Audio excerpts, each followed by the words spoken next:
Hi ನಮಸ್ತೆ, ನಾನು ನಿಮ್ಮ ಡಾಕ್ಟರ್ ಅನಿಲ್ ಕುಮಾರ್ಜಿ, ನಿಮ್ಮ ಮನೋವೈದ್ಯರು.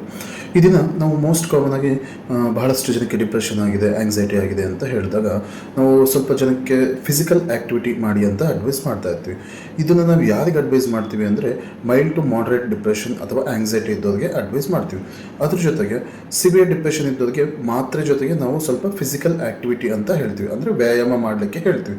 ಸೊ ಯಾಕೆ ನಾವು ಅಷ್ಟು ಫಿಸಿಕಲ್ ಆ್ಯಕ್ಟಿವಿಟಿಗೆ ಇಂಪಾರ್ಟೆನ್ಸ್ ಕೊಡ್ತಾ ಇದ್ದೀವಿ ಅಂತಂದರೆ, ನಾವು ಯಾವಾಗ ಫಿಸಿಕಲ್ ಆ್ಯಕ್ಟಿವಿಟಿ ಮಾಡ್ತಾ ಹೋಗ್ತೀವಿ ಅಂದರೆ ವ್ಯಾಯಾಮ ಮಾಡ್ತಾ ಹೋಗ್ತೀವಿ, ಆವಾಗ ನಮ್ಮ ದೇಹದಲ್ಲಿ ಹಲವಾರು ಕೆಮಿಕಲ್ಸ್ ರಿಲೀಸ್ ಆಗುತ್ತೆ.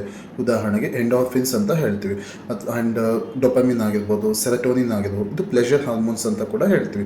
ಈ ಹಾರ್ಮೋನ್ಸು ಯಾವಾಗ ರಿಲೀಸ್ ಆಗುತ್ತೆ ಆವಾಗ ನಮ್ಮ ಮೂಡ್ ಕೂಡ ಇಂಪ್ರೂವ್ ಆಗ್ತಾ ಬರುತ್ತೆ.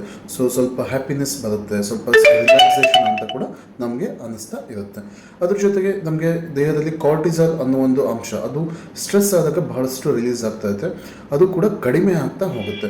ಸೊ ಅದರಿಂದ ನಮಗೆ ಇನ್ನೂ ಸ್ಟ್ರೆಸ್ ಕೂಡ ಕಡಿಮೆ ಆಗ್ತಾ ಬರುತ್ತೆ. ಜೊತೆಗೆ ಬಾಡಿ ಟೆಂಪ್ರೇಚರ್, ನಾವು ಫಿಸಿಕಲ್ ಆ್ಯಕ್ಟಿವಿಟಿ ಮಾಡಿದಾಗ, ವ್ಯಾಯಾಮ ಮಾಡಿದಾಗ ಬಾಡಿ ಟೆಂಪ್ರೇಚರ್ ರೈಸ್ ಆಗೋದ್ರಿಂದ ಬ್ಲಡ್ ಸರ್ಕ್ಯುಲೇಷನ್ ಕೂಡ ಇಂಪ್ರೂವ್ ಆಗ್ತಾ ಹೋಗುತ್ತೆ.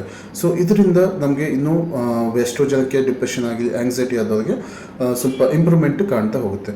ಸೊ ಯಾವುದೇ ಒಂದು ಪೇಷಂಟು ಆಂಗ್ಸೈಟಿ ಅಥವಾ ಡಿಪ್ರೆಷನಲ್ಲಿ ಇದ್ದಾಗ ಅವ್ರಿಗೆ ನಾವು ಫಿಸಿಕಲ್ ಆ್ಯಕ್ಟಿವಿಟಿ ಅಡ್ವೈಸ್ ಮಾಡೋದ್ರಿಂದ, ಅದನ್ನು ಫಾಲೋ ಮಾಡೋದ್ರಿಂದ ಅವರು ಇನ್ನೂ ಬೇಗ ರಿಕವರಿ ಆಗೋದು ಕಾಣ್ತಾ ಇರುತ್ತೆ. ಸೊ ನಿಮಗೆ ಯಾರಾದರೂ ಈ ಥರ ಬೇಜಾರಲ್ಲಿದ್ದಾರೆ ಅಂತ ಇತ್ತು ಅಂದರೆ, ಸೊ ಅವ್ರಿಗೆ ನೀವು ಯೋಗ ಮಾಡಲಿಕ್ಕಾದರೂ ಇಲ್ಲ ಫಿಸಿಕಲ್ ಆ್ಯಕ್ಟಿವಿಟಿ, ವ್ಯಾಯಾಮ, ವಾಕಿಂಗ್ ಮಾಡೋದು, ಈ ಥರದ್ದು ಅಡ್ವೈಸ್ ಮಾಡ್ತಾ ಬೇಕು. ಪ್ರತಿಯೊಬ್ಬಕ್ಕೆ ಇನ್ನೊಬ್ಬರು ಸ್ವಲ್ಪ ಜನ ಕೇಳ್ತಾ ಇರ್ತಾರೆ ಜಿಮ್ಮೇ ಮಾಡಬೇಕಾ ಅಂತ. ಸೊ ಕಂಪಲ್ಸರಿ ಜಿಮ್ ಮಾಡಲೇಬೇಕು ಅಂತ ಏನೂ ಇಲ್ಲ. ಸೊ ಸಿಂಪಲ್ ಆಗಿ ವಾಕಿಂಗ್ ಆಗಿರ್ಬೋದು, ಇಲ್ಲ ಬೇಸಿಕ್ ಎಕ್ಸಸೈಸಸ್ ಆಗಿರ್ಬೋದು, ಬೆಳಗ್ಗೆ ಹೊತ್ತು ಮಾಡೋದ್ರಿಂದ ಎಸ್ಪೆಷಲಿ ಅವ್ರಿಗೆ ಇನ್ನೂ ಇಂಪ್ರೂವ್ಮೆಂಟು ಕಾಣ್ತಾ ಹೋಗುತ್ತೆ. ಈ ಥರದ್ದು ಫಾಲೋ ಮಾಡೋದ್ರಿಂದ ಬಹಳಷ್ಟು ಜನ ಇಂಪ್ರೂವ್ಮೆಂಟು ನಾವು ನೋಡ್ತಾ ಇರ್ತೀವಿ. Thank you.